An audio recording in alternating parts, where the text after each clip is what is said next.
ఈ అరటి పువ్వు ఉంది కదా, గలేసేసిన తర్వాత ఇది మనకి దేనికి ఉపయోగపడదు. ఇప్పుడు మనం దీన్ని కోసేసుకోవడమే. అరటిగల మొత్తం వేసిన తర్వాత దీని ఉపయోగం అయితే ఇప్పుడు మాకు లేదు, కోసి పక్కన పడేస్తాము. కానీ ఇదే పువ్వు 3 నెలల క్రితం ఎప్పుడెప్పుడు వేస్తుందా అని చెప్పేసి మేము వెయిట్ చేసి చూసేవాళ్ళం. ఎందుకంటే ఇది వేస్తేనే అరటిగల అనేది వస్తుంది. మొత్తం అరటిగలు వచ్చిన తర్వాత దీన్ని కోసి పక్కన పడేస్తాం. పక్కన పడేసిన ఇది కుళ్ళిపోయి భూమిలో కలిసిపోయి మళ్ళీ మాకు ఎరువు కింద తయారవుతుంది.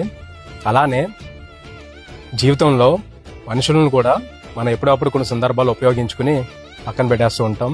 కానీ తిరిగి ఎప్పుడో ఒకసారి మళ్ళీ వాళ్ళ అవసరం మనకు పడుతుంది. సో ఎవరిని తక్కువ చూపు చూడొద్దు, అందరినీ కలుపుకుని వెళ్ళండి, అందరితో మంచిగా ఉండండి. ఈ రోజు ఇది పనికి రాకపోవచ్చు, రేపు పొద్దున ఎరువయ్యి మళ్ళీ ఇదే పొలానికి మళ్ళీ ఇదే బలం అవుతుంది. అలానే మనుషులు కూడా ఎవరిని అవసరాలకి వాడుకోకూడదు. Thank you.